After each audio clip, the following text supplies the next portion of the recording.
우리 교회 이름도요, 미소, 아름다운 소망입니다. 고린도전서 13장 13절에서 주님이 항상 있을 것이라고 말씀하신 그 세 가지 영적 가치가 있죠. 우리 말씀 한번 보세요. 그런즉 믿음, 소망, 사랑 이 세 가지는 항상 있을 것인데 그 중에 제일은 사랑이라. 믿음, 소망, 사랑. 물론 그 중에 제일은 사랑이라고 말씀하시지만 성부, 성자, 성령의 우열을 우리가 이야기하지 않듯이요. 믿음, 소망 이게 가치가 사랑보다 못하다 이런 의미는 아닐 겁니다. 항상 있다는 말씀은요. 이 생을 넘어서 구원받은 백성이 누리게 될 영생에 이르기까지 변하거나 소멸하지 않고 함께 있다는 그러한 말씀이죠. 소망은 그만큼 귀한 가치입니다. 여러분에게도 소망이 있잖아요. 소망이 없는 삶은요. 아주 의미도 없는 그러한 삶입니다. 우리 옛 어른들이요. 입버릇처럼 하던 말씀 가운데 이런 말씀이 있거든요. 아이고 이 꼴 저 꼴 안 보고 빨리 죽을란다. 빨리 죽고 싶다. 그 말씀이 뻔한 거짓말이라는 거 우리가 알고 있잖아요. 우리도 이제 좀 있으면 그런 거짓말을 할지도 모릅니다만 근데 그 말씀에도요. 소망이 담겨 있습니다. 하루라도 좀 마음 편하게 좋은 세상에서 살고 싶다. 이러한 소망의 반어적 표현인 겁니다. 반어적. 자식들이 자꾸 속썩이니까 세상이 뒤숭숭하니까 이 꼴 저 꼴 안 보고 그런데 사실은 이런 자식들 말 좀 잘 듣고 세상도 좀 편해지고 내가 이렇게 좀 그렇게 한번 살아보고 싶다. 그러한 하나님이 만드신 수많은 피조물 가운데요. 소망을 품고 소망이 이루어지기를 바라는 마음으로 노력하며 사는 그러한 피조물은요. 인간밖에 없습니다. 이 말을 뒤집어 보면은요. 아무 소망 없이 하루하루 사는 사람은 뭐 금수와 다를 게 없다는 뜻이죠. 하나님께서 인간에게만 특별히 주신 게 영혼이잖아요. 다른 피조물에겐 영혼이 없잖아요. 본능이 있고 혼이 있을지 몰라도 영혼은 없습니다. 근데 이 귀한 선물을 잘 활용하지 않고 그냥 단순한 본능으로만 살아가는 거잖아요. 소망이 없다는 뜻은요. 물론 인생살이가 슬프고 고달파서 너무 심하게 낙심했을 때 소망이라는 가치가 이 작동을 멈출 수는 있습니다. 우리가 기도 열심히 하다가도 너무 힘든 일 당하면은 기도가 잘 안 나올 때가 있잖아요. 막히고요. 답답하고요. 그렇게 소망도 그 가치의 작동을 멈출 때가 있는데 누구든지요. 힘든 세상살이를 살면서 깊은 한숨 내쉬었던 그런 경험 다 있잖아요. 오늘 본문을 쓴 바울도요. 그런 고백을 한 일이 있습니다. 고린도전서 1장 8절 우리 함께 읽어봅니다. 형제들아 우리가 아시아에서 당한 환난을 너희가 모르기를 원하지 아니하노니 힘에 겹도록 심한 고난을 당하여 살 소망까지 끊어지고. 바울이 아시아에서 겪은 매우 심한 고난을 언급합니다. 많은 신학자들이요 사도행전 19장에 기록되어 있는 에베소에서의 소요 사태를 지목합니다. 그곳에서 바울은 생명의 위협을 받을 정도로 심각한 박해를 받았고요. 체포되거나 죽임을 당할 그런 위기에 처했던 것으로 보입니다. 힘에 겹도록 심한 고난을 당했다는 이 바울의 고백은 몸이 감당할 수 없을 정도의 고통과 압박을 받았다는 그러한 뜻인데 그 고통은 단순한 육체적 고난을 넘어서요. 정신적, 정서적, 영적 모든 것으로 아주 급심한 것이었습니다. 그래서 살 소망까지 끊어졌다고 고백하는 겁니다. 이러한 고백은 그 당시 바울의 상황이 죽음을 각오할 만큼 아주 절망적이었다는 것을 보여주죠. 인간적으로는 더 이상 살희망도 살아날 방법도 보이지 않았다는 의미입니다. 그러나요, 이 고백이요 절망으로 끝나지 않습니다. 이어지는 9절로 10절 말씀도 우리 함께 읽어봅니다. 우리는 우리 자신이 사형선고를 받은 줄 알았으니 이는 우리로 자기를 의지하지 말고 오직 죽은 자를 다시 살리시는 하나님만 의지하게 하심이라. 그가 이같이 큰 사망에서 우리를 건지셨고 또 건지실 것이며 이후에도 건지시기를 그에게 바라노라. 아멘. 바울은 이러한 고난을 통해서요 자신을 의지하지 않고 하나님만 의지하게 되었다고 고백합니다. 결국 하나님께서 자신을 구원하셨다고 합니다. 이 고난이 결국 하나님의 능력을 경험하게 만들었고 신앙이 더 깊어지는 그러한 계기가 되었다는 말씀이죠. 우리 가운데도요 앞이 보이지 않는 캄캄한 터널처럼 느껴지는 그 인생의 시간을 보내고 있는 분들이 계실 수 있습니다. 엄청난 고난을 겪으면서도요 자신이 겪고 있는 고난의 의미조차 이해하지 못하면서 도대체 하나님이 계시기는 한 걸까 이러한 생각을 하게 될 수도 있을 겁니다. 하지만 그 어두움 속에서도 우리를 버티게 해주는 그 힘이 있습니다. 그 힘이 바로 소망이라는 것이죠. 소망은요, 가능성이 전혀 없음에도 불구하고 막연한 행복 회로를 돌리는 그러한 일이 아닙니다. 의미 없는 낙관주의도 아닙니다. 하나님께서 주신 그 시련을 통해서 더욱 단단해지는 거룩한 가치입니다. 본문 1절 말씀 보세요. 그러므로 우리가 믿음으로 의롭다 하심을 받았으니 우리 주 예수 그리스도로 말미암아 하나님과 화평을 누리자. 아멘. 믿음으로 의롭다 하심을 받았으니, 이 말씀이 복음의 출발점입니다. 하나님은 우리가 특별히 착하거나 선해서가 아니라 믿음으로 우리를 의롭다고 하셨습니다. 이것이 소망의 첫걸음입니다. 내 능력에 근거하지 않는 소망, 은혜에 근거한 소망입니다. 믿음은요, 소망의 씨앗입니다. 씨앗이라는 말이 무슨 뜻인지 알잖아요. 아직 열리지 않은 상태, 아직 줄기도 자라지 않고 잎도 나지 않은 상태, 더 구체적으로 말하면 아직 싹도 나지 않은 상태. 이제 막 씨앗이 심어진 것인데 그 씨앗이 믿음으로 잘 자라서 싹이 나고 줄기가 자라고 잎이 나고 열매가 맺어질 때 그 열매가 바로 소망이라는 말씀입니다. 저와 여러분의 믿음 상태가 지금 이런 씨앗의 상태라는 이야기가 아닙니다. 처음 믿게 됩니다. 그래서 이제 막 의롭다 하심을 받게 된 그 상태, 믿음의 초보를 말하는 겁니다. 고린도서 5장 17절 말씀 보세요. 그런즉 누구든지 그리스도 안에 있으면 새로운 피조물이라 이전 것은 지나갔으니 보라 새 것이 되었다. 예수 그리스도를 믿으면 이전 것은 지나가고 새 것이 되었다고 합니다. 죄와 허물로 가득했던 과거의 삶이 지나가고 이제 그리스도 안에서 새로운 삶이 시작되는 겁니다. 맨날 실패만 하던, 맨날 좌절만 하던 그런 과거의 삶이 지나가고요. 이제 소망을 가지고 희망을 가지고 전진해 나갈 수 있는 새로운 삶이 시작되는 겁니다.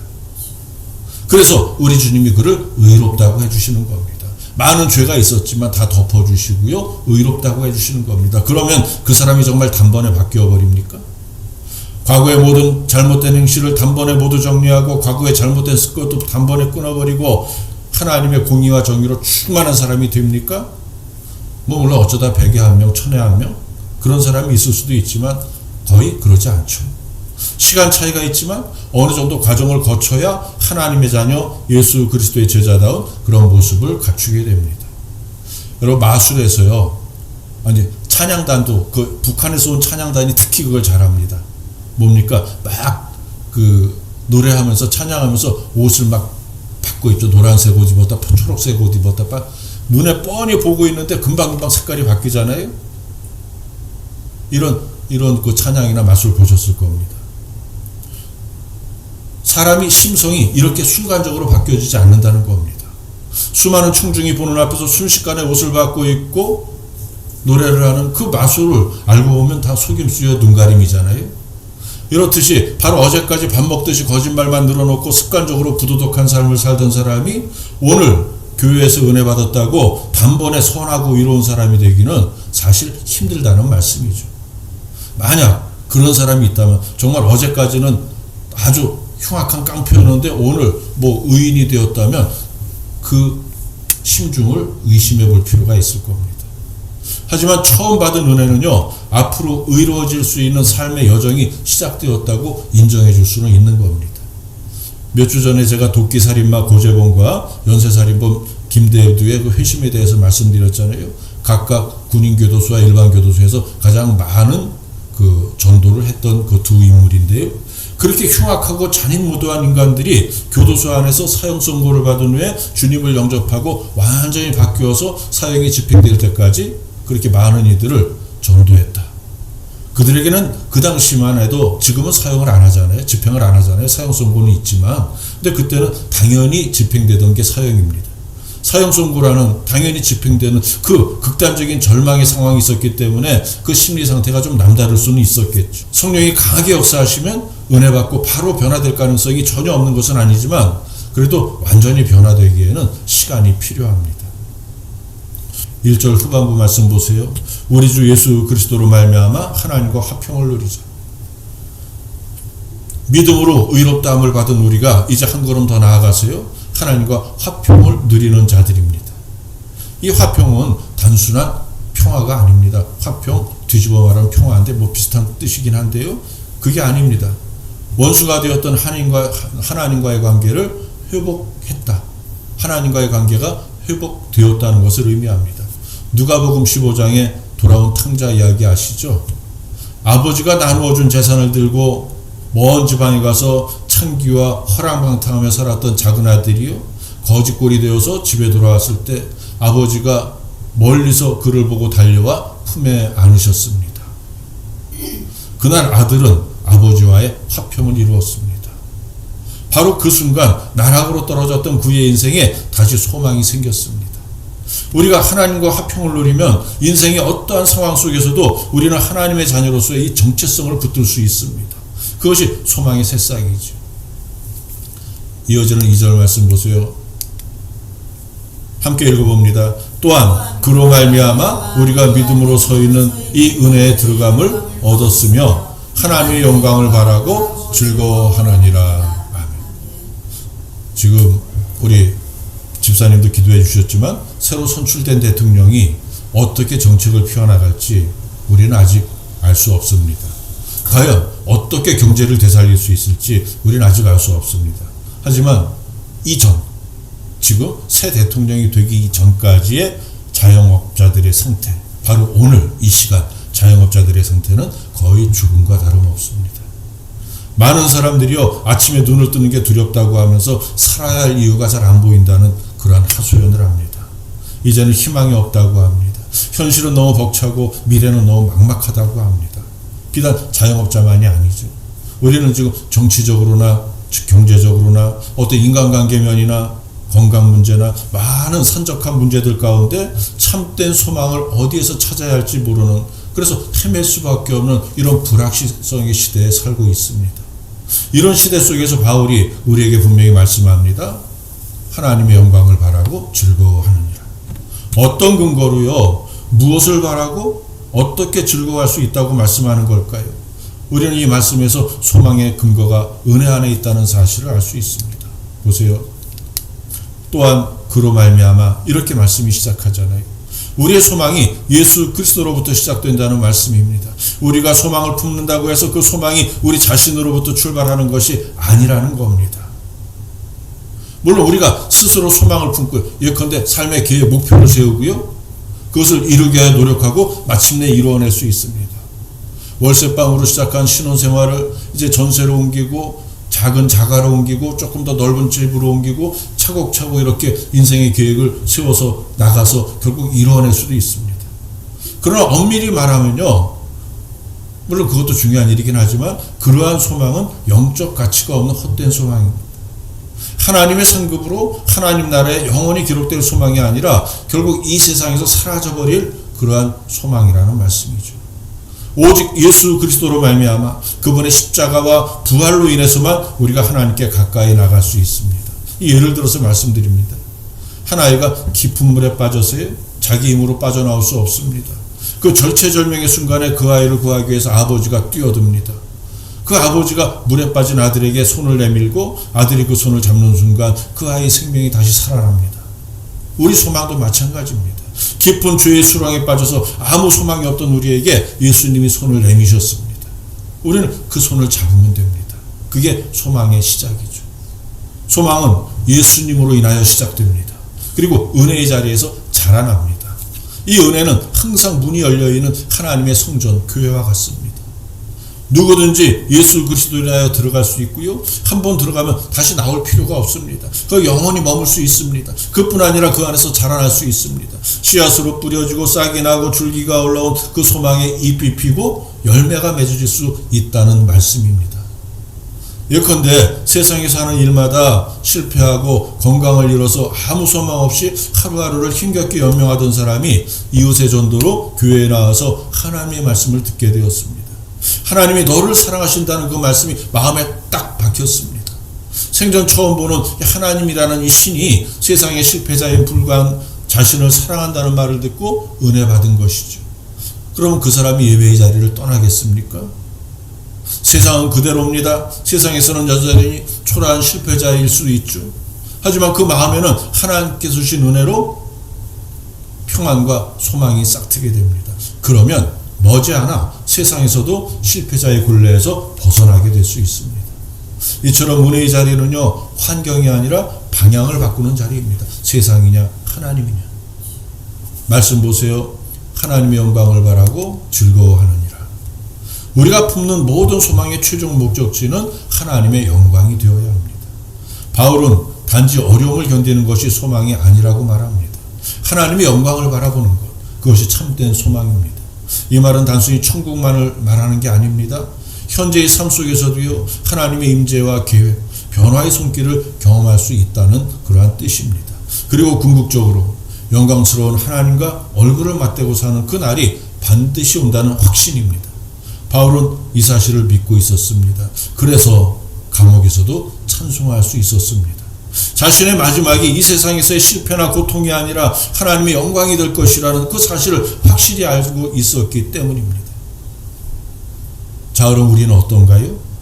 세상살이가 너무 힘들어서 품었던 소망이 뿌리째 뽑혀 나와버렸나요? 그렇다면 그 소망, 내가 품었다 잃어버린 소망은 하나님이 아니라 예수 그리스도가 아니라 나 자신으로부터 시작된 소망인 것이 틀림없습니다. 주님이 주신 소망은 사라지지 않습니다. 허리케인보다 더 강한 회오리 바람이 불어도요, 결코 뽑혀나가지 않습니다. 우리의 소망이 예수 그리스도로부터 시작된 것이라고 말씀드렸잖아요. 참된 소망은 주님이 주시는 소망이며 주님으로부터 시작되는 소망입니다. 당연히 주님과 함께 할 때 그 소망이 자라날 수 있고, 비록 고난 가운데 상처받았어도 그 주님을 통해서 다시 회복될 수 있습니다. 소망을 이루기 위해서 우리는 주님의 은혜 안에 머물러 있어야 됩니다. 그게 믿음이죠. 믿음. 여러분은 지금 은혜의 자리에 서 있다고 확신하실 수 있습니까? 하나님의 말씀을 사모하고 예배를 통하여 선포되는 그 말씀에 집중하고, 또한 기도하는 삶을 통하여 주님과 동행하고, 그리고 믿음의 공동체 가운데 거할 때 그때 은혜가 더 깊어지고 주님이 주신 나의 소망이 무럭무럭 자라날 수 있습니다. 여러분이 바라는 미래가 무엇입니까? 단순히 세상에서 성공하는 것만이 미래의 소망이라면, 그죠? 세상에서 잘 먹고 잘 사는 것만이 삶의 목적이라면 그 인생은 틀림없이 달리다가 지치게 됩니다. 하지만 하나님의 영광을 위한 소망, 하나님과 함께하는 그 삶이 소망이라면 지금의 고난조차도요, 의미 있는 여정으로 남을 수 있습니다. 하나님께서 우리에게 주신 소망, 우리가 품기 바라는 그 소망은 단지 오늘 하루만을, 지금 이 순간만을 버티게 하는 그러한 힘이 아닙니다. 그 소망은요, 오늘을 바꾸고 내일을 기대하게 하는 능력입니다. 우리는 이제 그리스도로 인하여서 은혜에 들어가 있으며 그 은혜 안에서 날마다 하나님의 영광을 바라보며 살아가는 그러한 하나님의 자녀들입니다. 소망에 이르는 삶은 예수 그리스도 안에서 시작되고 은혜 안에서 자라며 하나님의 영광을 바라보는 삶이라는 말씀이죠. 그런데 보세요. 주님과 함께 하기만 하면 평탄한 삶을 살면서 소망을 이루는 그러한 과정에 아무 문제 없이 쉽게 이뤄갈 수 있나요? 그건 아니라는 것을 우리가 압니다. 본문 3절에서 시작되는 역설을 보세요. 다만 이뿐 아니라 우리가 환난 중에도 즐거워하나니 이는 환난은 인내를, 이렇게 말씀하죠. 주님이 주신 소망을 품고 살아가는 우리의 삶에 환난이 찾아온다는 겁니다. 찾아올 수 있다는 게 아니라 찾아온다는 겁니다. 근데 우리가 세상 사람들과 다른 것은요, 환난 중에도 즐거워한다는 것이죠. 이 말씀을 선뜻 이해할 수 있나요? 왜 환난 중에도 즐거워할 수 있는가? 왜냐하면 환난이 인생의 끝이 아니라는 것을 예수 그리스도를 믿는 성도들은 다 알고 있기 때문입니다. 환난을 겪으면 소망이 사라지는 것이 아닙니다. 앞에서 이미 말씀드렸듯 주님이 주신 소망은 하리케인보다 강한 폭풍우가 불어닥쳐도 끄떡없이 견디어낼 수 있습니다. 자, 여러분 혹시 이런 생각해 보신 일이 있나요? 왜 내 인생에는 이렇게 어려운 일들만 반복될까? 아니, 나는 도대체 왜 하는 것마다 자꾸 이렇게 꼬여들까? 나는 언제쯤 평탄한 길을 걸을 수 있을까? 저도 그런 마음을 가졌던 때가 있고요. 아니, 솔직히 지금도 기도는 그렇게 하고 있습니다. 언제 교회가 2050 기도의 응답으로 부흥될 수 있을까? 언제 재정이 좀 안정될 수 있을까? 언제 우리 미소교회를 섬기는 성도들의 삶이 다 나아질 수 있을까? 저는 그때가 오지 않을 것이라는 부정적인 생각을 한 번도 한 일이 없습니다. 그러한 마음을 가진 적이 없습니다. 그때가 오긴 오는데 빨리 오느냐 늦게 오느냐 그때가 문제로다. 빨리 오기를 바라는 기도를 하나님께 드리고 있죠. 주님이 반드시 기도를 들어주실 것이라고 믿습니다. 낙심하면 지는 겁니다. 아무리 까마득한 절벽 위에 매달려 있어도요, 그 밑에 이글거리는 불못이 있고요, 악귀들이 좀 빨리 떨어지라고 악다구니를 쳐도요, 주님의 손을 붙들고 버티면 주께서 반드시 끌어올려 주십니다. 환난은 반드시 찾아옵니다. 그게 인생사거든요. 우리가 신앙생활 열심히 잘한다고 해서 인생의 기복이 전혀 없는 게 아니라는 말씀입니다. 고난이 없어지는 것도 아닙니다. 오히려 믿음을 지키기 위해서 더 많은 어려움을 감당해야 될 때가 있습니다. 사도 바울도 그랬습니다. 다메섹 도상에서 예수를 만나고 이방인의 사도가 되었습니다. 그때부터 오히려 고난의 길을 걸어야 됐습니다. 전에는 정말 잘 나가던 사람이었는데 자기의 모든 것을 다 내려놓아야 했습니다. 당시 세상의 눈으로 볼 때는요, 총망받는 유대교의 젊은 랍비는 선생이라는 뜻이죠. 젊은 랍비에서 이단인, 그 당시 그 사람들의 눈에 보기에는 이단인 예수를 전하러 다니는 사악한 자로 변했던 겁니다. 사도 바울이요. 그래서 유대인들에게 끊임없이 고소당하고 감옥을 자기 집처럼 들락거리고 죽지 않을 만큼 매를 맞기도 여러 차례요. 배고프고 헐벗기도 했지만 그는 항상 기뻐한다고 고백합니다.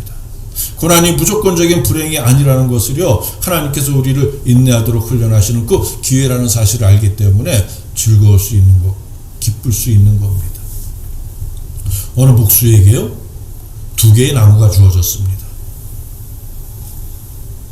나무 2개를 주어졌는데 하나는 단단한 참나무였고요, 하나는 부드러운 소나무였습니다.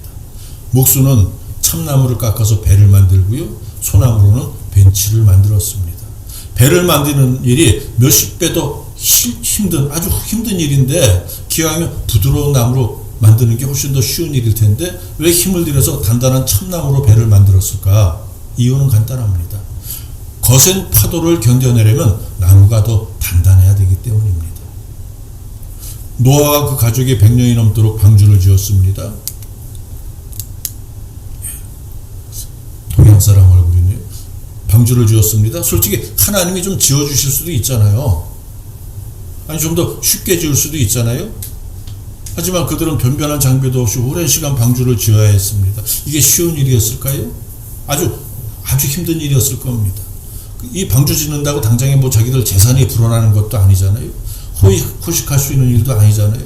하나님이 방주를 짓는다고 월급을 줬겠습니까? 연봉을 줬겠습니까? 물론 어떻게 먹고 살기는 해줬겠지만 이들은 그렇게 힘든 일을 하니까 이것도 일종의 고난일 수도 있습니다. 영적으로 보면은요, 그동안 회심하는 이들이 생기기를 그런 바라는 하나님의 마음도 있었죠. 100년 동안 좀 이 노아의 가족 말고 다른 사람들도 회심해서 이 배를 같이 탔으면 좋겠다는 그런 마음도 있었겠죠. 그런데 또 한편으로요, 노아와 그 가족을 단단하게 훈련시키려는 하나님의 의도도 있었을 겁니다. 하나님이 우리에게 인내를 요구하시는 이유는요, 우리를 험하고 악한 세상의 거친 파도 속에서 쓰시기 위함입니다. 인내는요, 신앙의 근육입니다. 한 번도 들어보지 않은 쌀가마니를 바로 들을 수 있나요? 인내 없는 믿음은 세상을 이기지 못합니다. 제가 군대 이야기를 좀 하나 하겠습니다. 여러분 듣기 싫어할지도 모르는데요. 군대 이야기. 제가 훈련소에서 체중 미달로 귀향 조치를 당했거든요. 근데 몇 시간을 버텨서 입대에 성공했습니다. 기어코 나는 그때 33개월이었는데 입대하겠다. 버텨갖고 입대에 성공했습니다. 그러니까 제 몸이 어땠을까는 짐작이 가시죠. 제가 10대 시절에 복싱을 배웠습니다. 복싱을 했습니다. 뭐 선수들하고 스파링도 많이 했고요.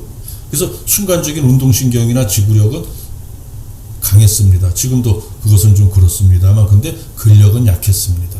왜요? 체중이 안 받쳐주니까. 신병 시절에 가서 처음에 작업을 하는데 시멘트를 옮기는 일이었습니다. 시멘트를 트럭에 이렇게 하차를 해놓으면 그것을 저 작업장까지 뭐 지금 기억은 안 납니다. 뭐 100m가 됐든 50m가 됐든 하여튼 그거를 어깨에 메고 옮기는 일입니다. 고참들은 2포씩 메고 가는데 한 포를 메워주더라고요. 40kg입니다. 몇 발자국 못 가서 고꾸라졌습니다. 무거워서. 도저히 못 메겠더라고요. 평지를 가는 것도 그랬습니다. 너무 무거웠습니다.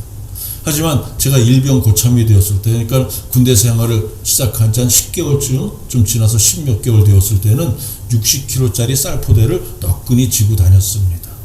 쌀포대 위에 탄약통 하나 올리고 2시간 넘는 오피라고 하는데, 군대 갔다 온 사람들 압니다. 오피, 그 산꼭대기에 있는 부대입니다. 이제 그쪽에 갖다 주기 위해서 그 산길을 걸어 올라가기도 했습니다. 상병이 되어서는요, 100km 완전군장 행군을 할 때 나고하는 신병의 배낭까지 제가 지고 총까지 제가 지고 그러고 갈 정도가 되었습니다. 제 자랑하는 게 아니라 군대 30개월 넘게 하신 분들 다 경험한 이야기들입니다. 군인들은 이것을 짬밥의 힘이라고 합니다. 근데 반복되는 작업과 훈련으로 인해서 이 근력이 생겨난 것이죠. 근력. 이어지는 4절 말씀 우리가 읽겠습니다. 함께 읽어보세요. 인내는 연단은 소망을 이루는 줄 알미로다. 아멘. 연단은요, 불로 정죄하다, 시험하다, 단련하다, 순수하게 하다, 여러 의미가 있는 단어입니다.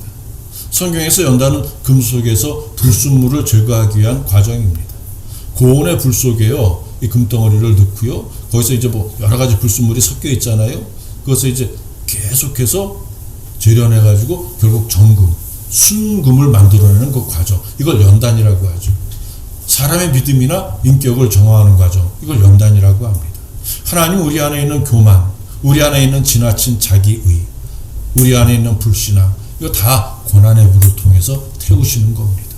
이 과정이 고통스러울 수 있습니다. 하지만 우리가 예방주사를 맞아야 병에 걸리지 않을 수 있듯이요, 이 과정을 거쳐야만 믿음이 견고해질 수 있습니다. 인내의 과정을 거치면서 고난을 극복하고 연단의 과정을 거치면서 믿음이 단단해져야 합니다. 이 과정이 끝나고 나면 주님의 임재를 확신하면서 주님께서 내 생각 속에 부어주신 그 참 소망을 이루는 그 길을 달려갈 수 있게 되는 것이죠.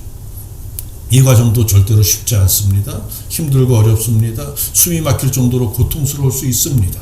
그러나 이 과정을 모두 거쳐서 진짜 나와 만나야 합니다. 성경에서 왕이 되기 전에 다윗을 읽어보세요. 수년간 사울에게 쫓기며 동굴에 숨어 살았잖아요. 3,000명의 군사에게 쫓기면서 생명을 잃을 고비도 수없이 겪었잖아요. 하지만 전심으로 하나님을 의지했기 때문에 하나님께서 그를 끝까지 지켜주셨던 겁니다. 그러나 그 과정은 쉽지 않았습니다.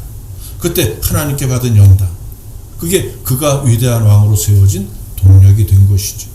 연단은 소망을 이룹니다. 연단의 끝에서 우리는 진짜 소망을 붙들게 됩니다. 이 소망은요, 단순히 잘 되겠지가 아닙니다. 하나님이 반드시 나를 위해서 일하신다는 확신입니다. 마침내 이루게 된 소망은 모든 상황을 넘어섭니다. 모든 감정을 넘어섭니다. 나의 능력이 아닌 하나님의 신실하심에 뿌리를 두기 때문에 그렇습니다. 그러기에 이제 소망이 흔들리지 않습니다. 다시 말씀드립니다. 하나님은 환난을 허락하실 뿐만 아니라 그 환난 속에서 우리를 빚어가십니다. 이것이 연단입니다. 하나님 우리를 단련시켜서 결국 소망이 헛되지 않게 하십니다. 어느 자매가 암 진단을 받고 병원에 입원했습니다. 그런데 매일매일 병원에서 즐겁게 찬송을 부릅니다. 간호사들이 이유를 물으니까요, 이렇게 말합니다. 나는 내 병이 낫지 않아도 돼요. 상관없어요. 내 소망은요, 내 병을 고치는 게 아니라 늘 주님과 함께 하는 거예요. 주님이 나와 함께 하는 거예요. 그녀는 고통 중에도요, 연단을 통해서 하늘의 소망을 이루고 있었던 것이죠. 오래전에 소천하신 우리 교회 도수옥 권사님이 그러셨습니다.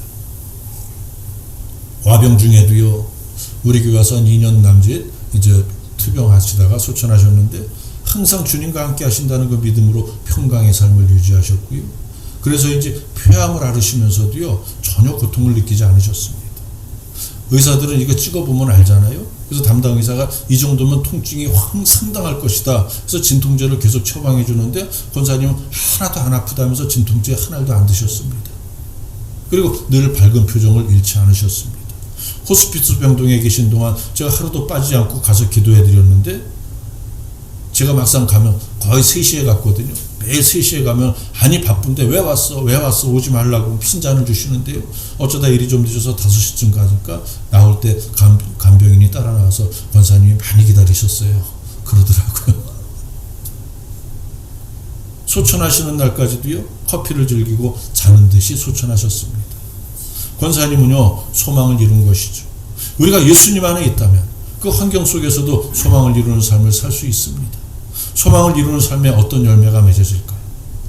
환경이 아닌 은혜로 인한 기쁨의 열매가 열립니다.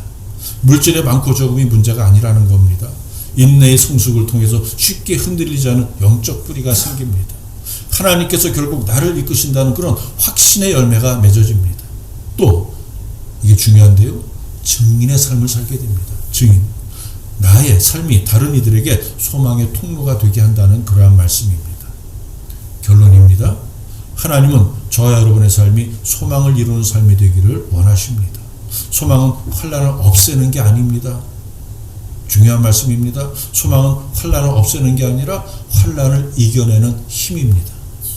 혹시 지금 환난 가운데 계십니까? 소망을 잃어버린 채 하루하루 버티고 있지 않습니까? 내 삶에도 다시고 소망이 필요하지 않습니까? 그렇다면 열심히 주님께 나오세요. 우리 하나님은 소망의 하나님이십니다. 이 사실을 굳게 믿고 소망을 이루는 삶을 살아가는 우리 미소가족 다 되시기를 주님의 이름으로 축원해 드립니다.